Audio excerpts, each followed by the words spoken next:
I hope you all enjoyed it. It was a little lighter than the last one, which was similar. I've been listening to a whole bunch of videos about Charles Yu. He's kind of a soft-spoken guy. He actually majored in molecular biology in college. I hope Arlen's able to get in. And then he went on and he was supposed to become a doctor, but it didn't work out. He failed to get in. So then he went into law school and became a lawyer. And it's so funny to hear him talking about it because he's pretty quiet and reserved. And he'll talk about he was trying to be a good son and become a doctor because that's what a good son does. That's what his parents wanted him to do. So you can see how he's, kind of like the character in the book. And I didn't know this, but it turns out he has a brother named Kelvin Yu. Has anyone heard of him? He's an actor. So both of the boys ended up doing something besides what their parents would have thought of being the best possible, career in the world. Maybe he got the idea for this book from his brother, the actor. Yeah, It could be. I think he's the older brother. How he mentions in the book, always the older brother. Well, he's the older brother. I think he was 76 and the brother in 79. So the younger brother, yeah, apparently he's done a lot of those Asian man sort of roles, but then he's done a few things on his own. And both of them, I think he's also writes some things for TV. Kelvin is his name, Kelvin Yu. And I think they both work together a little bit too, which is kind of neat. So I just get a kick out of Charles Yu telling about how his parents wanted him to be a doctor. And they have these two kids who are in theater one way or another, or entertainment. Have we got Arlen in there? Or is she dropping out again? Oh, I'm so sorry. She has a bad connection. Hello, Carolyn. Last I heard she was in Hawaii, so I don't know if she's back in the mainland or not. We'll try her again, but she keeps trying. So what did everybody else think about it? Oh, I enjoyed it. I really liked the format, using the script in your head sort of thing.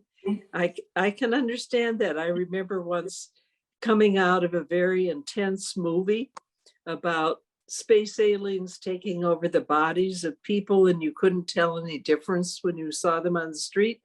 And my daughter and I came out of the movie theater and we were so paranoid, we were almost afraid to walk down the street. So it was like we were still in the movie. Mm-hmm. And I can see how you could put your mind to that and do your life as a script.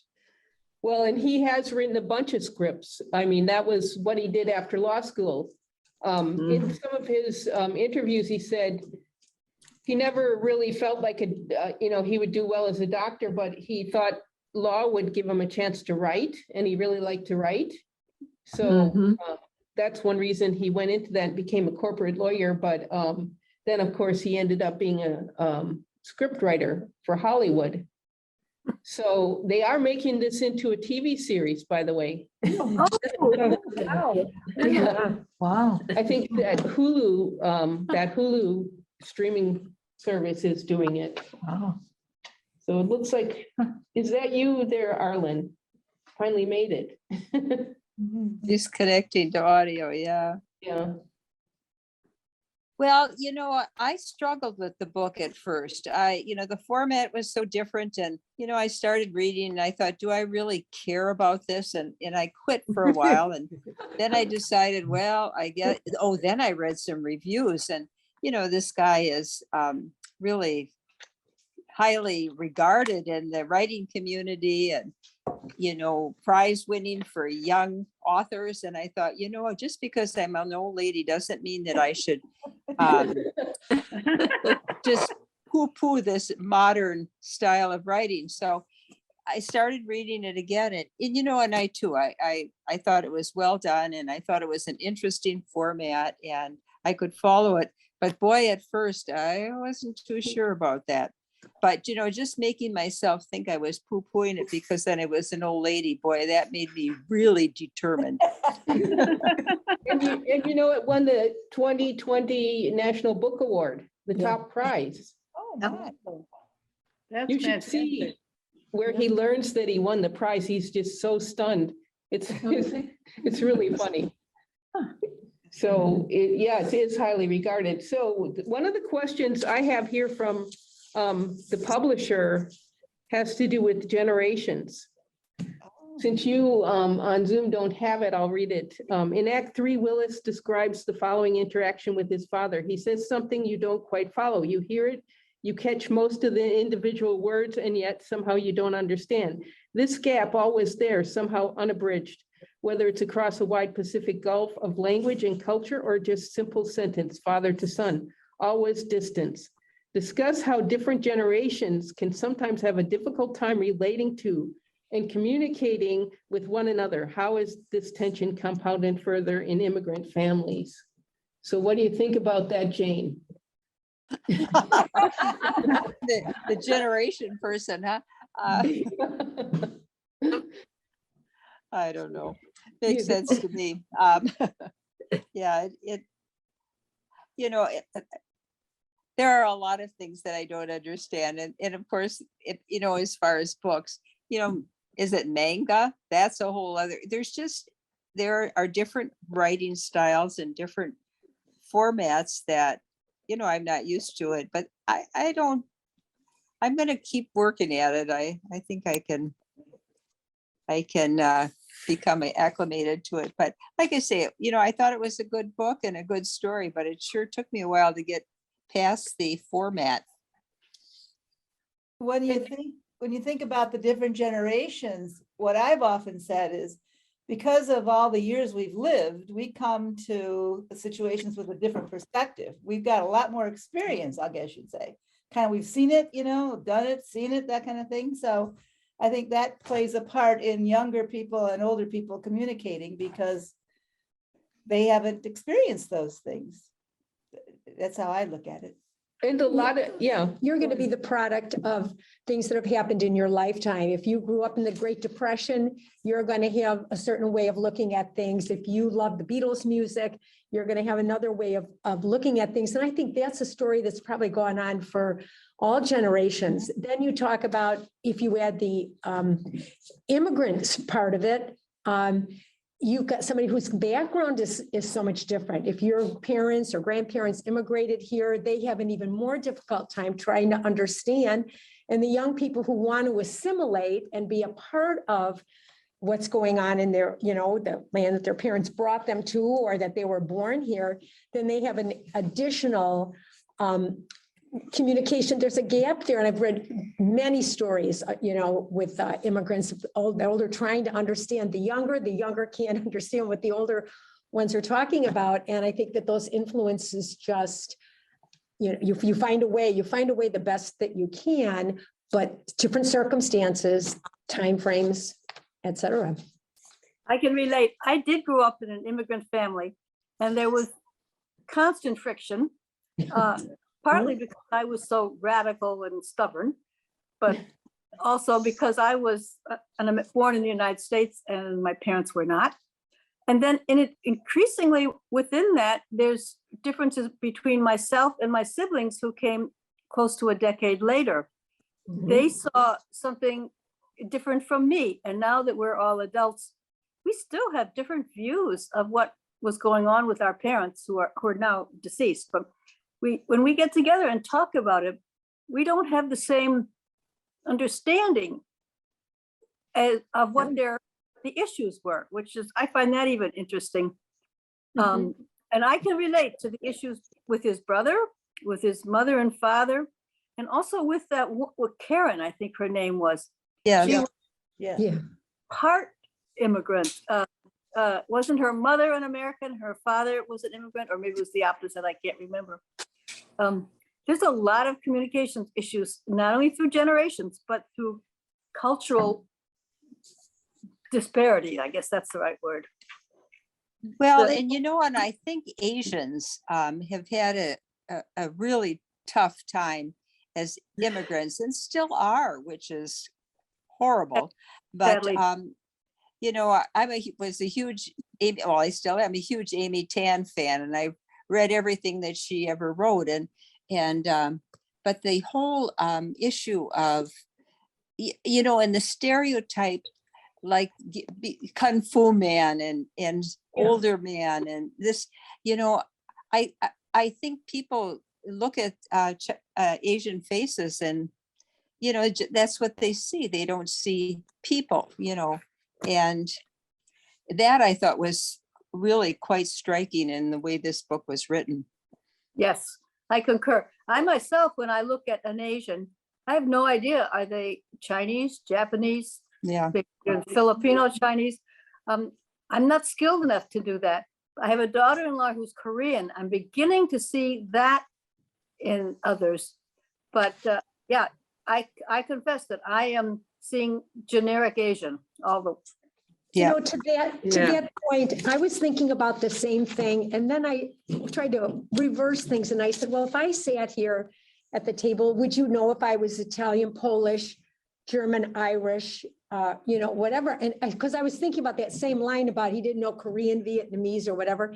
And then on the other side, from if you're European and you're here, I wouldn't know if I didn't know the names, if you were Polish, Dutch, or whatever the name is. So I think we all are kind of in that, you know, in that bowl. But it On may, the it may matter less as you get a few generations in the United States, whether your parents or grandparents or great grandparents were Swedish or Irish. It matters less, but to the newly come, it matters a whole lot.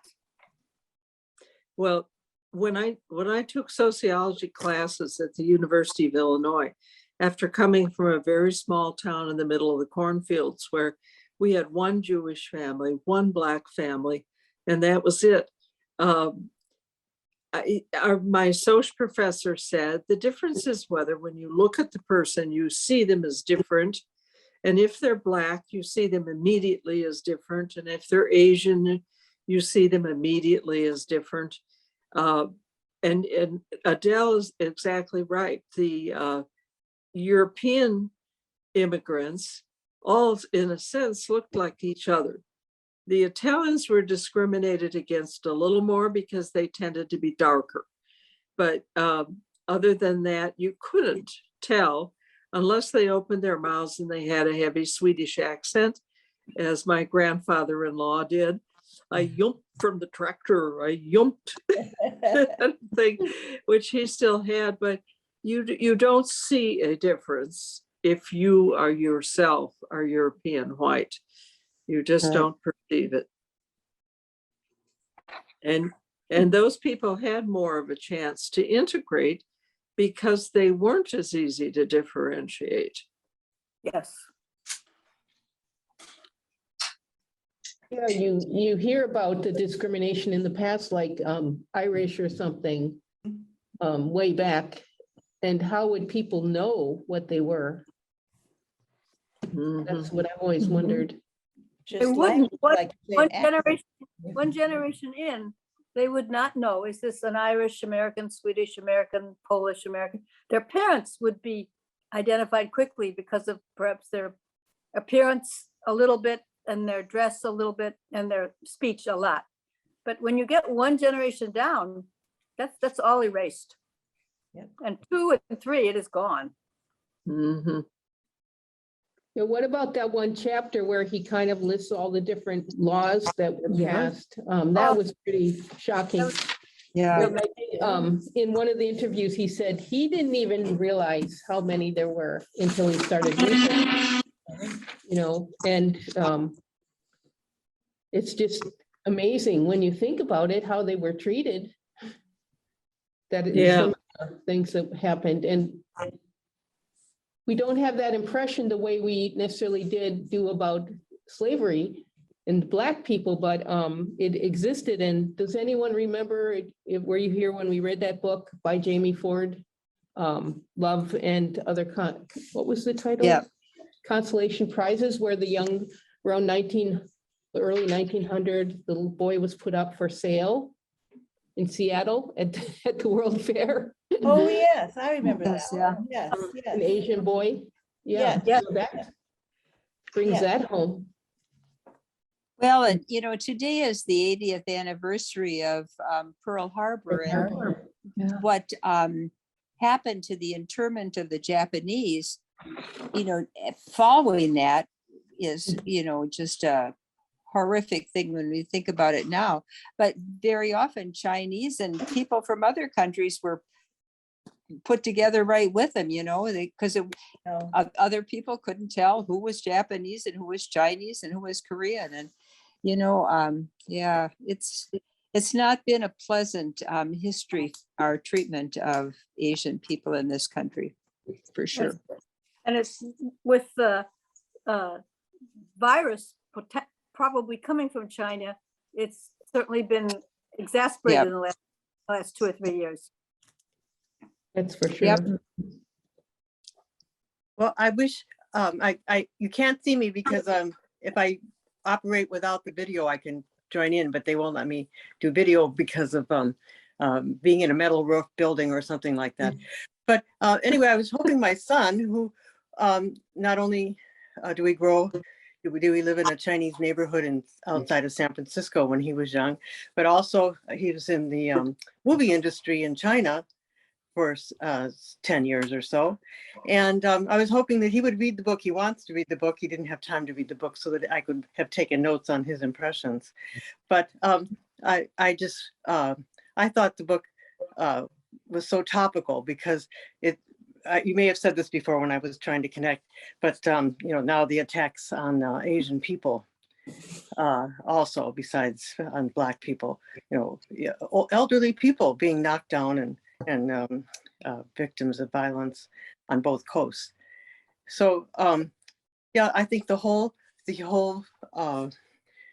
racism thing is becoming more open. You know, people feel that they can do anything they want to these people because they have some idea that they've wronged them, and you know, for whatever reason, taking their job or taking their space, taking their money, whatever. But it's really sad, and when living in a Chinese neighborhood where you're the only one that's different was certainly an experience. And I had already had the experience being in the Peace Corps and living in Borneo. So I guess to me it didn't bother me, except when people called me the American or something like that, when they were all there for many years. but otherwise, yeah, you know, I definitely was on the other side of the coin as far as how people looked at me. And I guess because I had that experience, I tended to be kind of, I didn't notice it much. I didn't take stock of how they were looking at me or how they were regarding me. And I just looked at them like I looked at everybody that I worked with, is that, you know, they were just people. So, you know, like I said, I wish my son had been able to read the book and give his different perspectives, being a young person, and also having, you know, why I thought it was very interesting that they said it in the movie industry, and I thought that was really clever of him to do that, because it's true. It's just like Step and Fetch It and all those other characters in the movies that, you know, stock characters. Yeah. So there was the other dimension. I thought that was very enjoyable and interesting to read about, that he thought to make a book, write a book about that. Something that oh, go ahead. I found that his stereotyping of Asians was incredibly interesting. And I've done a lot of thinking about that as I look at news stories and everything. And I find myself, I have been guilty of stereotyping Asians. And I'm going to try to put a break on that. Mhm.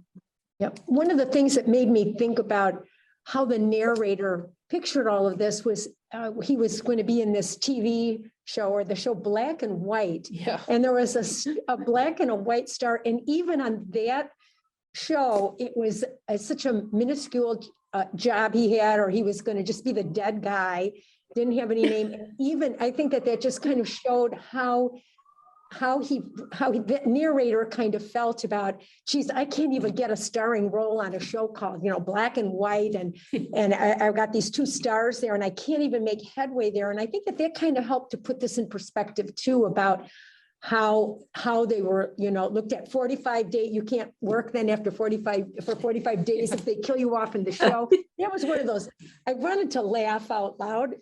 Yeah. Some of the parts, that happened to be one of them too. I thought, I'm the dead guy for 45 days. And then they forget about you, and then you can come back in another job. And I think that all of that helped me to kind of like see what his real perspective was and how he felt about what was this life picture. It sure makes you look at the movies and TV series Yeah. now and think twice about all those people milling about in the background. Absolutely. How they set those things up. It Yeah. really brings them all out. But I think that's hysterical. I mean, in the interviews, he kept talking about Black and White is like Law and Order, and Yeah. and what a great choice of title for a TV series, Black and White. So it was pretty funny. Right. So it does, one question here in the publisher's list is, interior Chinatown is filled with a lot of satirical dark humor. Yeah. Were there any scenes in particular that made you laugh, and what does humor add to the story? And there's one, I thought that court case was pretty funny Yeah. too. Yes. Do you remember that Yeah. one where the older brother was there? And now that he has a younger brother who's an actor and he's the lawyer, Yeah. he really was a lawyer, so he's able to write that scene. Yeah. Plus, he's a screenwriter, so he can write the screenwriting scenes brilliantly. It really comes off, I think. Yeah. I have a comment on the court case, the courtroom scenes. I noted it and I did something Jean does, take notes, which I never remember to do. And then I forget. But his lawyer said he was guilty, and he was guilty of wanting to be part of something that never wanted him.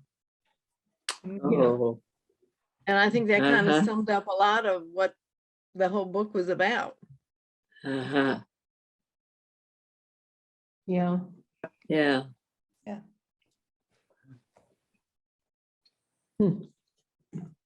That's too bad. Yeah. He often would say in interviews that he grew up in the 80s and 90s and he didn't see any Asians in lead roles in any TV. And so I kept thinking of Mr. Sulu in Star Trek, but I guess he's pre-80s, right? Yeah. When did they? I don't know. Because he was kind of Yeah. a role model. It's funny how Star Trek had those role models, Uhura and Sulu and. Right, and this story points out about Bruce Lee. I mean, wasn't that from the very beginning? That Yeah. was the Yeah. dream, was to be Bruce Lee. And I sat Right. back and thought to myself, well, that's the best that we, Yeah. not that there's anything the matter with it, but Bruce Lee, but that's how it, that was their figure. But there was a TV show, I think in the 60s called Kung Fu. Yeah, Yeah. It was, Yeah. it was a white guy made to. was it really? Yeah, it was. I never watched. But he did all the Kung Fu things and everything. And there was Wow. some place in here where it seemed like he was referring to that show. I can't remember exactly where it was, but he mentioned some guy. Not Yeah. Asian. He Yeah. looked like an Asian. Yeah, that's kind of surprising. Yeah. Well, and Yeah. actually that, George, is his name Tekai from Yeah, Star Trek? Star Trek, yeah. He was in the internment camps Yeah. after right, World War, he, and he speaks graphic out a novel. lot these Yeah. days. Yeah, he Mhm. wrote a graphic novel, or Did he? Yeah, it's very good. Yeah. I read that. Yeah, I did too. Yeah. Yeah, it was good. He's Yeah. still very active on social media. Yeah. We were talking Yeah, again I about the think that- humor. Oh, go ahead. Oh, I'm sorry. I said, I think that stereotyping of Asians, a lot, Hollywood was definitely responsible for a lot of that. And I think, so again, I thought that his choosing that vehicle to present his story was right on. And also, I may have mentioned this before, but if you're in China long enough, you see people that you think you know, because everyone, it's true, everyone has at least one twin somewhere. And even though they are Chinese, they have Chinese features, they look just like your friends. Now this when my son told me about this, I was very surprised, because I didn't experience that when I was in the Peace Corps, but I mainly worked with children, so it wasn't a lot of adults in my life, but it was certainly true. And if you just had to pay attention and look around you, and there you'd see all your friends' faces, only the Chinese version. Isn't that interesting? So I don't know. It's just like snowflakes. First they told us there's only one snowflake of only one kind of snowflake, and then they said, oh no, that's not really true. There are duplicates of snowflakes. So everyone does have a twin, maybe more than one, maybe in every country, every national. Interesting. There is this, I'm a little bit interested in Adam Rutherford, who's a geneticist, and he has a book out, How to Talk to a Racist, I think. And basically, I heard him talk a little on some sort of video, and he says that race is cultural, it's not biological. So I can't quite understand that, because you look at facial structure and it does seem to be partly biological, but More I've heard that identifiable. too. Yeah, does anyone know anything more about that? they compare the genetic material, it's what, 99.9% the same? Yeah, Yeah. yeah, that's obviously where it's coming from, Yeah. but I don't know. so The reference to karaoke and the fact that they like to sing karaoke in John And John Denver, yeah. That was cool. that was one of those humorous parts. I I thought, wonder if that's yeah. true. Oh. yeah. You said at the end, you walk into karaoke and go see if, they're singing John Denver. Oh, really? Okay. Yeah. Huh. I was interested about the building that when he described where they live and called it SRO, which talk about laughing too. I'm assuming they meant standing room only, because that's what I think SRO is. But the way that was packed, and every floor had a description of the kind of people. So he was well aware of who lived there. And his mom was on one floor, and then I think she met him at the other floor. And then, not surprisingly, I think there was something with the water that, like in a building that's that big, and they were having plumbing problems, and who was having the issues there. But I thought he had a great handle on the world that he lived in, and knew pretty intimately like who was in that building. So I think the standing room only kind of gave me a picture too, that they were crowded, and this was their living, and how much he knew about the people that lived there. The SRO was single room occupancy. Right. I called it standing room only, because that fits in too, but thanks. Yeah, it does. Yeah. You probably wanted to make that connection. But yeah, I think I agree with you. It's kind of interesting, because it's like a dorm where everyone shares a bathroom, but the family will have one room. And in a sense, you get the idea that this Willis is trying to think the highest standard he can think of is being Kung Fu guy. And in a sense, he's, it's interesting how he's within this building, thinking what's his highest level he can reach. And then Karen takes the girl, the daughter, and they go and live in a suburb somewhere, wherever it is. And he's like so amazed to see she has her own bedroom. And there's a different possibility in life besides what he's thinking is the highest level he can reach. I thought that was really, really interesting. But his mother, everybody said, agreed with him. Kung Fu guy was the best thing, except his mother. His mother said, be more. Yeah. Yeah, Mhm. Yeah. yeah. Well, the use of spaces was very interesting and, I mean, we all do think of those Chinese restaurants and different names he has for them. That was so fun. It's the stereotypical. Fortune cookies. I told you, I'm not so sure about Tell that. us though. about the fortune cookies. I had to, well, I knew we were gonna be talking about interior Chinatown and I said, okay, so I wanted to, decorate the table or whatever. So I said, what shall I bring? And I thought easiest thing was fortune cookies. So I bought them and had it all planned to bring them here. And then I started to think about, maybe that's something about what this author is trying to tell me is you went for the most typical, stereotypical. I could have brought, yes, wonton soup or chop suey, but I brought the fortune cookies. I said, maybe I'm kind of playing into that same thing, or it did make me think for a minute that I went for what we typically would, think about what I get at a Chinese restaurant. So they're here and you can, well, three of us are going to share them. You can put them on your desk this afternoon. But it did get me thinking a little bit about, I went for what I typically would think at a Chinese restaurant. And there's really nothing wrong with I don't think- Chinese, No. thinking of Chinese food in restaurants, right? No, I don't think so. One funny thing, you always hear chop suey is an American version, right, of Chinese food.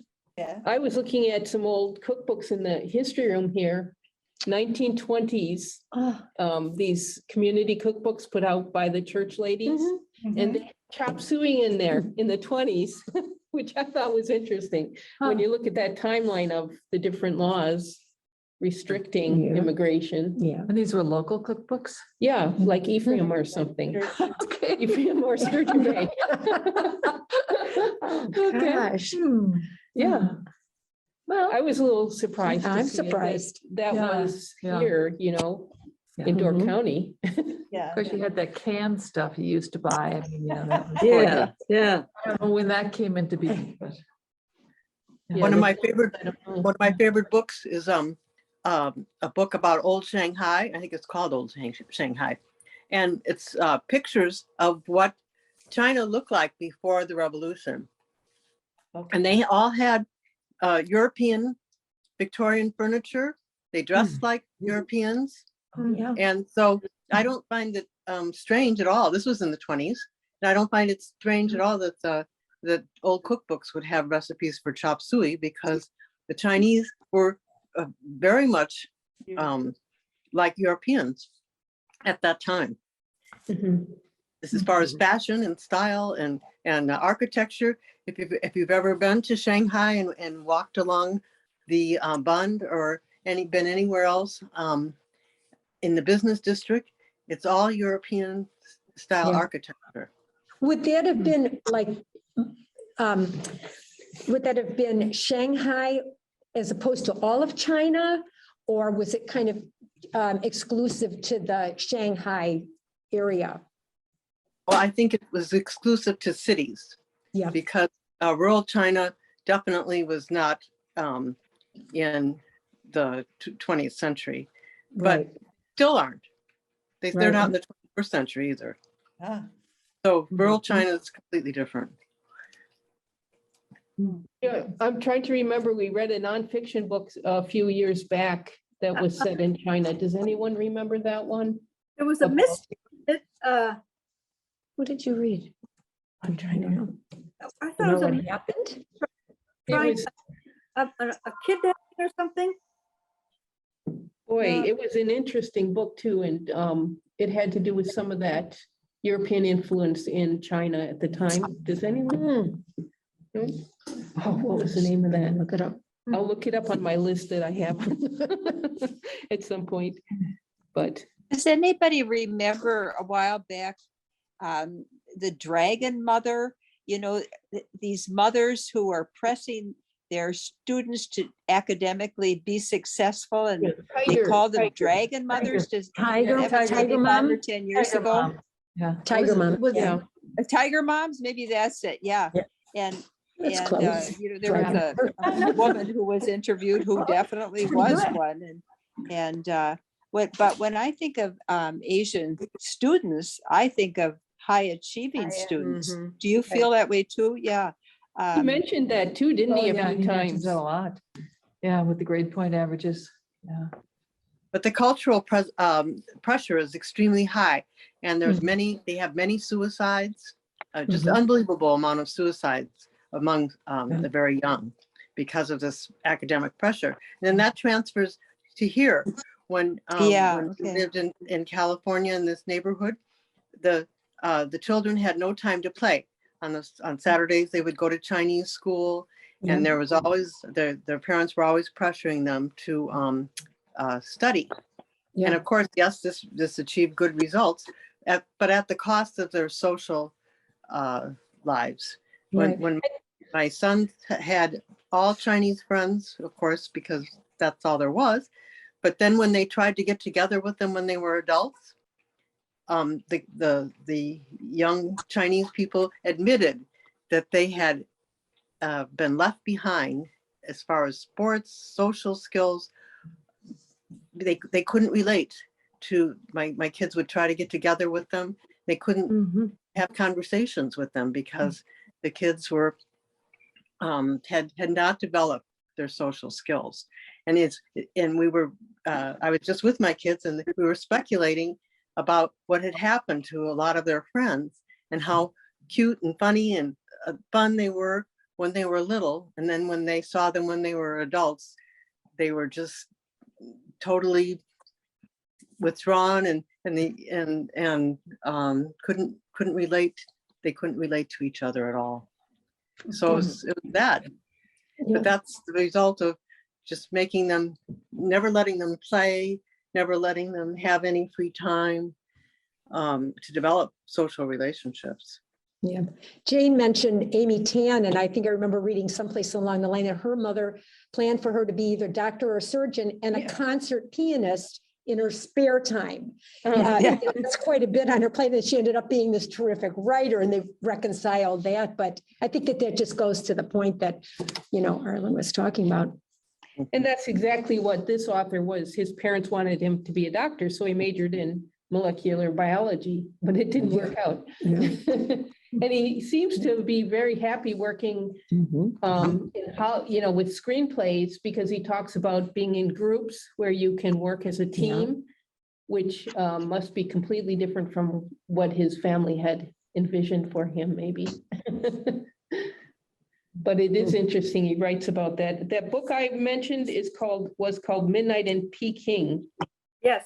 Does anyone remember Yeah, I that? think I remember that. Yes, yes, I do. Yeah, that was a very interesting one. But again, it was the Europeans in Peking, as I remember, Yeah, before they yeah. left, Yes. by Paul French, if anyone wants to look it up. We've read some pretty good books in this group. Yeah. Yes. Over the years. Yeah. Even the hard ones turn out to be interesting one way or another, I think. Yes, I agree. One thing that the county has signed recently was some sort of agreement to try to, now my mind is blanking out, to reach out to different types of groups. What's the term for that? Starts with Diversity. diversity, yeah, diversity thing. And I was talking to someone over there who wanted to have book discussions on different books. And I looked up a novelist for books with the term diversity in different words, and had a list of the most popular ones. And we had done a whole bunch of them in this group. It was really surprising, because the theme really lends itself to that, of course. Yes. But I think it's a really great theme. I really appreciate that. And there's so many good ones out there right now. I mean. Oh, wow. Yeah. It's like the exploding. Right, yeah. And Archie, do a Yeah. girl with a louding voice is coming up in a Yeah. couple of months. It's a Nigerian. I think that's a Nigerian story. So, yeah. Yeah. Yeah, an amazing book. You've read everything, Jane. Well, I read not everything, but I did read that. Okay. Yeah. Well, any other questions on the list that anyone? I'm glad we read this. I would not have picked it up. No, And I when never would. I No. first looked at it, Yeah. format, I thought, I'm not sure about this format. That was I didn't okay. care for it. Like Did Jane, anyone notice the font? Yeah, Mhm. yeah, that puzzled me at Yeah. first and I thought, oh, this is like a script, Mhm. you know, but it took me a while to realize that. Yeah, he chose the courier font on purpose and he said. he Yeah, was which very was so nervous about it. interesting. Yeah. Yeah, I thought, well, this is a little hard to read, you know, with the font this way, but I see why he did it now. Yeah, Yeah, that's kind of interesting. yeah. Well, Did as anyone- usual, I'm sorry, as usual, I wrote something in my notes because I read this book quite a while ago, and now I'm wondering if it was just my idea or I took it from the book, but I wrote life equals a series of roles, and I put roles in quotation marks. And I think that might have been something that came from the book, you know, that's what life is. You just one role, you play one role after another in your life, you know, Yeah. you're a I child. think that's true. Yeah, but I thought I think I must have pulled it out of the book somewhere, because probably. But I think that's part of what the author's saying too, you know, you have all those roles. Didn't he say like his mom, when she was younger, was one type of Asian role, and then as she got Yeah. older, she had the other role? Yes, you know? that's right. Yeah. Yeah.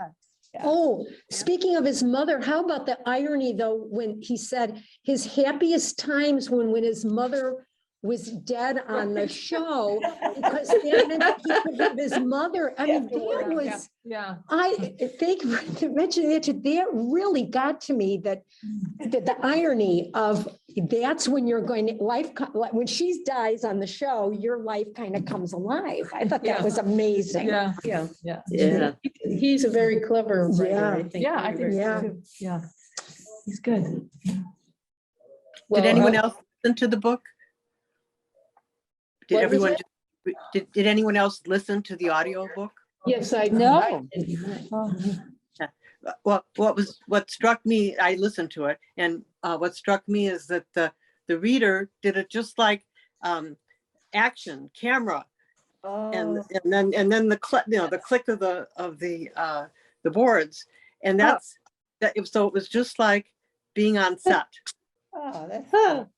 So I thought that was an That's interesting cute. device. Yeah.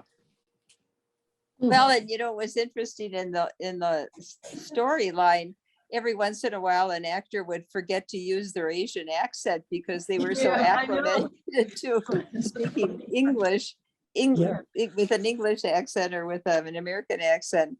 So that was interesting.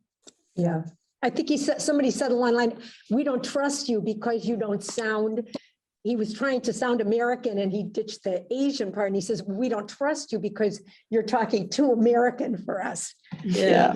Yeah. Can you at least do an accent? So one thing the book does is make us all aware of what Mhm. we're seeing. I think another thing I find is happening in the world, besides multicultural books coming out, we're getting to see a lot more European and Asian and all different kinds of TV and movies and things with these streaming services than we used to. You know, used to be you'd go to a foreign film, but now so many of these things are just online. Has anyone noticed that? Yeah, what is that Korean show that people are Yeah. what's the watching, name of like, that thing? where they have a problems and then they, I haven't they're- watched it, but I know Oh, they're talking about it all the time. Yeah, I'm sorry, I don't either, but it's huge. And I think they're real life people with problems or whatever, and then they get eliminated or something in the, Is that what it's about? yeah, it's The one very that's so different. popular? Yes, I'm pretty sure that we're talking, maybe not. We don't get but, streaming, so. Well, it's in the What news,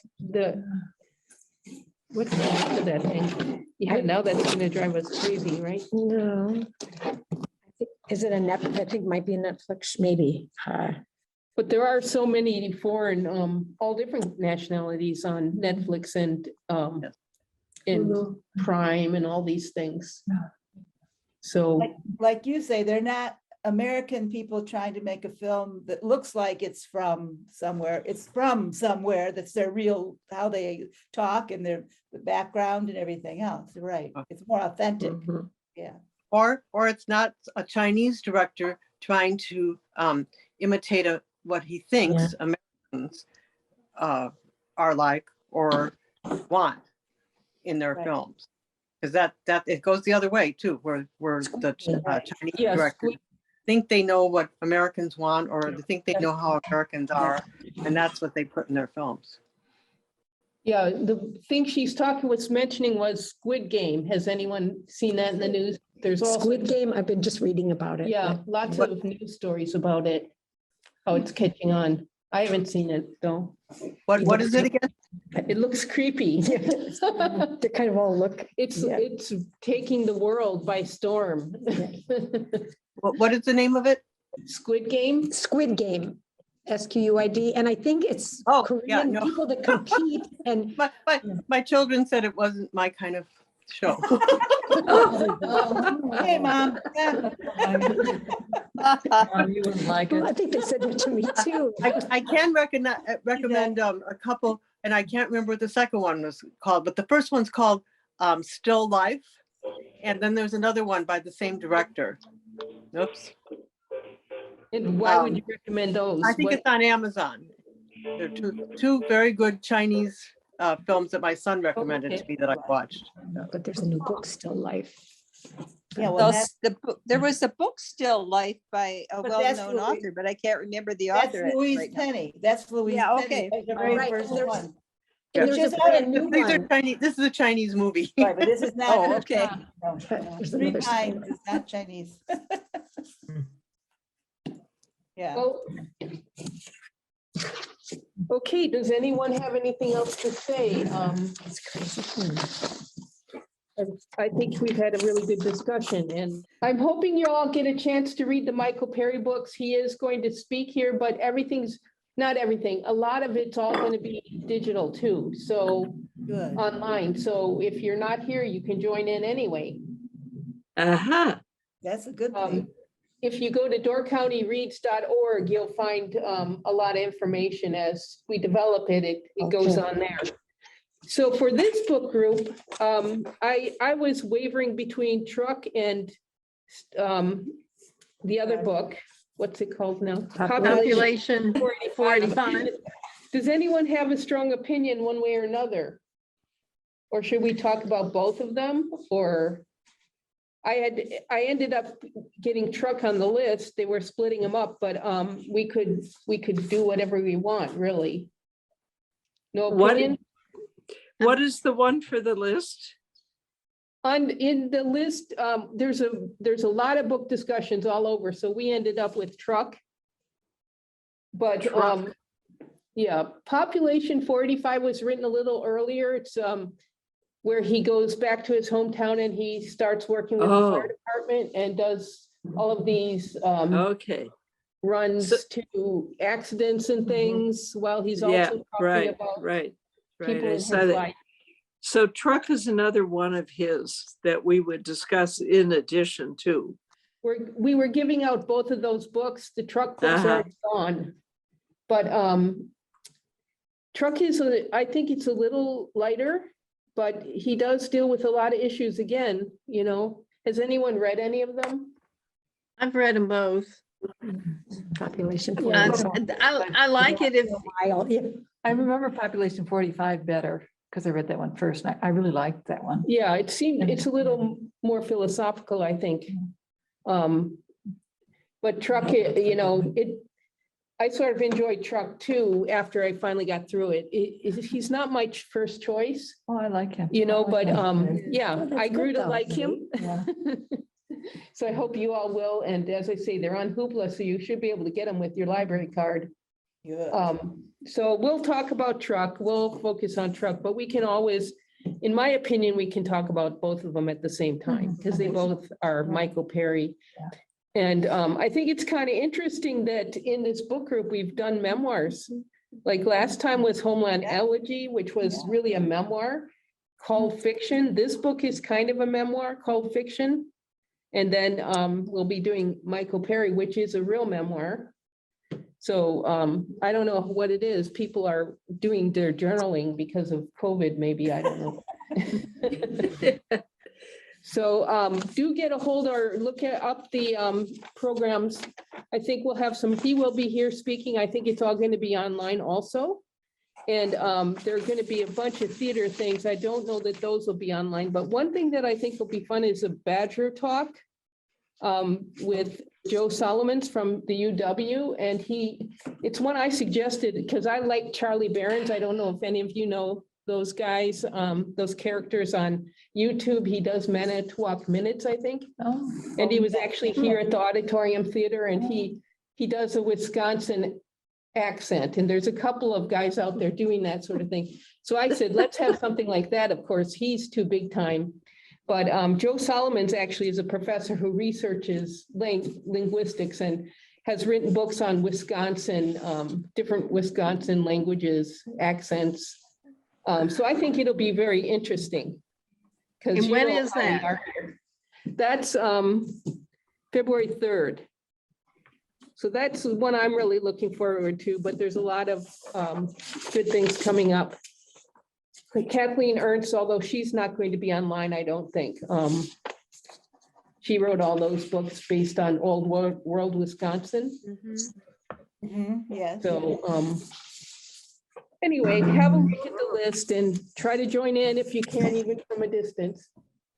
If any, but we have some people in the waiting room. I've got to pay attention. There we go. So that's what I have to say about York County Reads. And that we'll do truck, but you know, feel free to read the other one and we can talk about Michael Perry in general. Let's see. Does anyone have anything else to add or movies to recommend? Well, I'll be interested to see if I can get the Michael Perry books down here at the Pine Island Library or Lee County Library System. I think it's gonna have to be Hoopla. They are pretty regional.